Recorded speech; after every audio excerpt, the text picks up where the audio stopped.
नमस्कार दोस्तों। आज जो है हम जो है एजुकेशन सिस्टम की बात करेंगे कि प्रेजेंट एरा में आपका शिक्षा व्यवस्था क्या है और पुराने ज़माने में शिक्षा व्यवस्था क्या थी। किस व्यवस्था से मतलब पुरानी शिक्षा व्यवस्था बेहतर थी या आपकी आज की थी, आज की बेहतर है।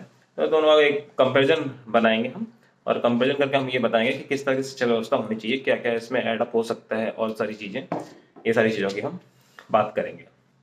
तो सबसे पहले हम बात करते हैं कि आज की डेट में शिक्षा व्यवस्था क्या है। आज की डेट में की शिक्षा इस तरह से है कि लोग बचपन में लड़का बड़ा पैदा हो रहा है और अपने माँ बाप के साथ पहली बात तो एक एकल फैमिली में रह रहा है, जहाँ केवल उसके मम्मी पापा हैं। मम्मी पापा दोनों जो है ड्यूटी पे जा रहे हैं। बच्चा को संभालने के लिए दाई आ रही है। फिर वो जो है स्कूल में जा रहा है, स्कूल में कॉन्वेंट स्कूल में पढ़ रहा है। वहाँ पे उसको बचपन से समझाया जा रहा है कि देखिए, फला आदमी साइंटिस्ट बन गया, फला आदमी आपका अच्छा खासा जो है इंजीनियर है, डॉक्टर है, वो सीए है। इस तरह की मतलब उसको उसके दिमाग में ये धीरे धीरे करके चीज़ें डाली जा रही हैं। फिर वो बड़ा होता है, वो एक लक्ष्य लेके बड़ा होता है कि हाँ, अब मुझे जो है इतना मैंने अगर पढ़ाई की है तो इसके बाद कौन सा कोर्स करूँ कि जो मुझे पैसे आए। तो अल्टीमेट गोल उसका क्या है? अर्निंग है। अर्निंग करने के बाद वो क्या करेगा? फिर से उसका वही है हिसाब किताब। फिर वो एकल फैमिली बनाएगा, अपने माँ बाप को छोड़ देगा और वो अपने वाइफ के साथ विकास की ओर अग्रसर हो जाएगा। फिर उसके लड़का होगा, उसके लड़के के साथ भी सेम होगा कि उसका लड़का फिर सोलेली अपना गोल बनाएगा। इस तरह से सिस्टम चला आ रहा है। पुराने ज़माने में क्या होता था? पुराने ज़माने में संयुक्त परिवार होता था। संयुक्त परिवार में बाप है, माँ है, दादा दादी हैं, कई पीढ़ियाँ हैं और उन्होंने कई एरा बिताया हुआ है। तो वो अपने मूल से जुड़े हुए हैं।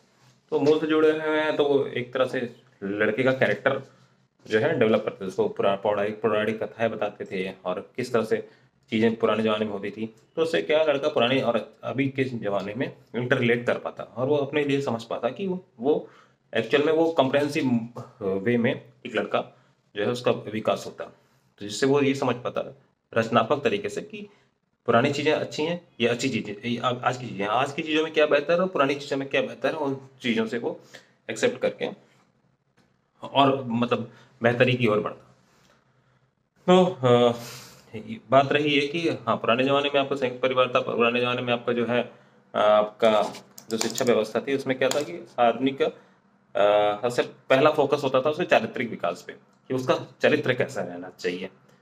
तो मतलब उसके चरित्र के बारे में पढ़ा जाता, उसके नैतिक मूल्य पढ़ाए जाते थे और उसको अंदर एजुकेशन सिस्टम के माध्यम से एक चैतन्यता जगाई जाती थी कि जिससे वो आपका समाज के लिए कुछ सोच सके, समाज के लिए कुछ प्रोग्रेसिव सोच सके, अच्छा सोच सके।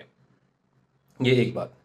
और उसका जो है खुद का पर्सनालिटी डेवलपमेंट का ये मतलब था कि वो लोगों को किस तरह से दिखता है, आपकी पर्सनालिटी कैसी है, ये चीज़ इस चीज़ पे डिपेंड करेगी कि आप लोगों को किस नज़रिए से देखते हैं। अगर आप पॉजिटिव हैं तो आपको गलत चीज़ें भी पॉजिटिव लगेंगी और मतलब उसको आप सही तरीके से देखेंगे। और अगर आप नेगेटिव हैं तो आप सही चीज़ को भी नेगेटिव वे में देखेंगे कि हाँ, फला आदमी कौन है, ये कौन है। आप अपने आप को ही मतलब हर चीज़ में नेगेटिविटी ढूंढेंगे। जैसा कि एक डायलॉग है कि आपका जो है किसी को रेस में हराना के लिए सोचना अलग बात है, अलग सोच है, और आपको जीतने के लिए सोचना रेस, वो अलग सोच है। तो एक पॉजिटिव है और एक नेगेटिव है। आपको हराने के लिए अगर आप सोचते हैं तो आप सेम गुरु नानक जी ने बोला था कि एक लकीर है, उससे दूसरी लकीर को जो छोटी है उसको बड़ा करना है। तो एक काम ये कर सकते हैं आपकी बड़ी जो छोटी लकीर है उसको और खींच करके बड़ा कर दें। दूसरा ये कर सकते हैं बड़ी लकीर को मिटा दें। तो आज की डेट में जो एजुकेशन सिस्टम है वो इस तरह से हमें चीज़ें सिखा रहा है कि हम बड़ी लकीर को मिटा करके आगे बढ़ने की कोशिश कर रहे हैं। उसके इसमें हमारा विकास तो नहीं हो रहा, हम तो वहीं के वहीं हैं, पर चीज़ें जो पहले से विकसित हैं वो घटती चली जा रही हैं। ये हो गई एक बात। हाँ, दूसरी बात ये कहते हैं कि हम शिक्षा व्यवस्था का, अगर चलिए मान लीजिए पैसा कमाना नहीं है मकसद, तो अब मकसद क्या होना चाहिए? कोई भी इंसान पहली बात करते हैं हम शिक्षा व्यवस्था का मकसद क्या होना चाहिए। शिक्षा व्यवस्था का मकसद ये होना चाहिए कि आप जो है और सारी चीज़ों को कितने मतलब सटीक तरीके से देखते हैं, कितने नेचुरल तरीके से देखते हैं, उसको किस नेचुरल वे में आप उसको उस चीज हर चीज़ को ग्रो करते हैं। और आपका खुद का जो है मनोस्थिति कितनी बेहतर आप बना पाते हैं, अपने चारित्रिक विकास कितना बेहतर कर सकते हैं, आपके लिए, आप समाज के लिए कितना बेहतरी का काम कर सकते हैं और आप उसका एक कितना मतलब बेहतर पार्ट बन सकते हैं। वही शिक्षा की व्यवस्था का होना चाहिए मकसद आज की डेट में। मशीनीकरण हो गया। शिक्षा व्यवस्था भी एक व्यवसाय की तरह हो गया है कि अगर आपको जो है 12th पास करके इंजीनियर बनना है तो आप फला कोचिंग में चले जाइए, वहाँ पे इतने पैसे इन्वेस्ट करिए और उसके बाद आप जो है ये कोर्स करके आप जो है इंजीनियर बन जाइए। इंजीनियर बनने के बाद क्या, आपने जो पैसे खर्च किए हैं आज तक, वो सारे पैसे इकट्ठा करने के लिए आप चोरी कीजिए। कि आपका कैरेक्टर का तो विकास हुआ नहीं, चारित्रिक विकास तो आपने ध्यान दिया नहीं कि आज के एजुकेशन सिस्टम में आपको बस सिखाया गया चीज़ें मशीन की तरह, इनपुट इतना निकला, अगर आपने 100 रुपये इनपुट डाला है तो आउटपुट 1500 निकलना चाहिए। कैसे निकलना चाहिए वो आप पे है, मतलब आपको सैकड़ों तरीके दिए गए हैं, बताए गए हैं जिससे आपका करना चाहिए। अब बात करते हैं हम कि लक्ष्य की।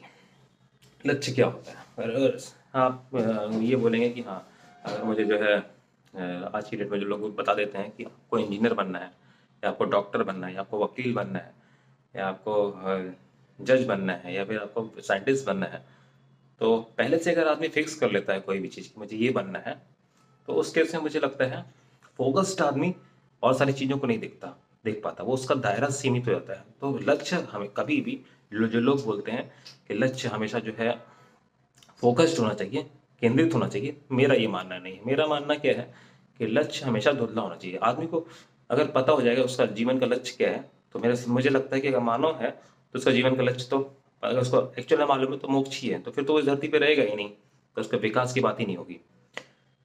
तो लक्ष्य जो है हमेशा धुंधला होना चाहिए। लक्ष्य सबका अल्टीमेट गोल परम है, मतलब इस ब्रह्मांड में विलीन होना ही सबका परम गोल है। पर कोई किस तरह से गोल होता है, कोई किस तरह से होता है, वो अलग चीज़ है। पुराने ज़माने में लोग यही समझाते थे कि आप हर इंसान को समान दृष्टि से देखें, सबको जो है समान वो मतलब वो ये दें। क्यों? क्योंकि हर कोई जो है ये ईश्वरीय शक्ति का पार्ट है, मतलब हर इंसान के अंदर ईश्वर है। आज की डेट में अगर कोई बॉस है किसी कंपनी में हो, उसका कोई जूनियर है, तो उसको एक संकीर्ण मानसिकता से देखता है, ये बहुत नीच इंसान है। कि वो भी तो इंसान है, तुम भी इंसान हो। कुत्ते को अपने गाड़ी में बैठा के घुमाएगा, पर इंसानों से इंसान होकर के इंसानों से जो है वो करेगा, जलन करेगा। अगर कोई बड़ा है तो छोटा आदमी है, अगर वो भी बड़े आदमी से जलन करेगा। क्यों? क्योंकि उसका चारित्रिक विकास उस तरह से नहीं हो पनप पाया है। मतलब हमने चारित्रिक विकास पे बोला ना कि शुरू से ही माँ बाप जा रहे हैं अपने पैसे पैसे के लिए, मम्मी कहीं ऑफिस जा रही है, पापा कहीं ऑफिस जा रहे हैं, बच्चा बेचारा दाई के साथ स्कूल जा रहा है, स्कूल में किस तरह के लोग, वहाँ के लोगों की अलग समस्याएं, वो लोग भी इस तरह से रह रहे हैं। तो उसी तरह से सिस्टम आपका बन चुका है। तो आपका एजुकेशन सिस्टम मेरे हिसाब से, जो लोग बताते हैं कि आपको फोकस्ड रहना है, आपको फला कोर्स करके आप, तो अगर आदमी पहले से ही फोकस्ड हो जाएगा तो उसका दायरा सीमित हो जाएगा, और सीमित दायरे में आदमी सीमित विकास ही कर सकता है। अगर उसको पहले से ही मान लेगा कि मुझे डॉक्टर ही बनना है, तो वो फिर डॉक्टर की तरह ही सोचने लगेगा, और वो फाइनली जो है अगर उस डॉक्टर का पद अचीव नहीं कर पाया तो वो एक मतलब नेगेटिविटी में जीने लगेगा और हर चीज़ को नेगेटिव वे में देखने लगेगा। तो ये तो एक चीज़ मैंने सबसे पहली चीज़ क्या है कि आपको जो है एजुकेशन सिस्टम को इस तरह से लेना चाहिए कि आपका कैरेक्टर डेवलप हो पाए। पहली पहली बात, उससे तो कुछ फ़ायदा है आपका एजुकेशन सिस्टम में। सेकंड चीज़ क्या कि अगर आप लक्ष्य की बात करते हैं कि जैसे आज की डेट में पहले से ही बचपन में लक्ष्य दिया जाता है कि आपको आईएएस निकालना है या आपको इंजीनियरिंग में बेस्ट करना है, आईआईटी निकालना है, तो वो चीज़ एक गलत है। क्योंकि अगर इंसान को एक सिंपल डायरेक्शन दे दी जाएगी कि आपको यहाँ जाकर के अचीव करना है, तो वो और सारी डायरेक्शन में जाएगा ही नहीं, तो और सारी चीज़ों को जान ही नहीं पाएगा, वो सीमित हो जाएगा। तो लक्ष्य हमेशा दोस्तों फोकस्ड ना होकर के, लक्ष्य जो है हमेशा फेंटेड होना चाहिए, मतलब धुंधला होना चाहिए लक्ष्य। लक्ष्य आपको मालूम ही ना चले कि मैंने आपको बताया ना लक्ष्य क्या है। लक्ष्य ब्रह्मांड में विलीन होना है, ये परम सत्य है। पर वही है, फिर भी आप यहाँ पे मानव हैं तो आप भटकना है यहाँ वहाँ, हर चीज़ को मतलब क्यूरियोसिटी से जानने की कोशिश करना है। पर आप पहले से लक्ष्य फिक्स कर लेंगे तो आप और चीज़ों को जानने की कोशिश ही नहीं करेंगे।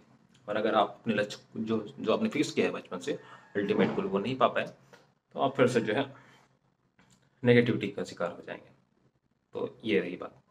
तो कुल मिलाकर यही कहना है कि अपने चारित्रिक विकास पर ज़्यादा ध्यान दें, बजाय कि मशीनीकरण हो जो सिस्टम का करने के बजाय ये उसको बिजनेस की तरह से जो आज के डेट में एजुकेशन सिस्टम चला है उसको पूर्ण रूप से चेंज करना चाहिए, और फिर से हमें वो पुरानी प्राकृतिक तरीके से जो शिक्षा व्यवस्था थी उसको लागू करना चाहिए। लोगों का चारित्रिक विकास और समाज सुधार में लोग अपना सहयोग दे सकें एक पॉजिटिव एनर्जी के साथ। तो इस चीज़ पे काम करना चाहिए। और आज का यही कंक्लूजन है कि अपने लक्ष्य को कभी फोकस ना रखें। अगर सचिन तेंदुलकर ने अपने लक्ष्य को फोकस किया होता कि ठीक है मैं पढ़ाऊंगा बहुत अच्छा और मैं एक दिन जो है साइंटिस्ट बन जाऊंगा या फिर मैं डॉक्टर बनूंगा, इस तरह से उसने फिक्स कर लिया होता तो शायद वो क्रिकेटर ना होता। और सेम चीज़ अगर आपका जो है शाहरुख खान जो कि बहुत बड़े आपके जो है अभिनेता हैं, वो बोला जाता है कि वो मास कॉम किए, वो पत्रकारिता में अच्छे थे, वो इसके बाद उन्होंने फुटबॉल के अच्छे प्लेयर थे। तो उस तरह से अगर सोचते होते वो अपने एजुकेशन के हिसाब से ही अपने लक्ष्य को फिक्स रखते हैं और वो फुटबॉलर बनना होते, तो आप समझ सकते हैं कि इंडिया में बड़ी मतलब बच्चों गुटे के अलावा दूसरा कोई फुटबॉलर है कि नहीं है। मतलब कि किस स्तर के फुटबॉलर होते, भगवान ही मालिक है उनका। तो उन्होंने अपना विकास इसलिए कर पाए क्योंकि उनका जो लक्ष्य है वो अ, उनको मालूम नहीं था। उन्होंने हर जगह जो है तलाशने की कोशिश की। आदमी को भी खुद की तलाश करनी पड़ती है, उसके लिए उसको यहाँ वहाँ भटकना पड़ेगा। पहले से ही मालूम चल जाएगा कि हाँ मैं परब्रह्म का या परम का ही एक अंश हूँ, इस ब्रह्मांड में विलीन हो जाएगा इंसान। धन्यवाद दोस्तों। मेरी सारी बातों में अगर आपको कहीं से भी कोई भी डाउट हो तो आप जो है कमेंट बॉक्स में डाल सकते हैं। धन्यवाद।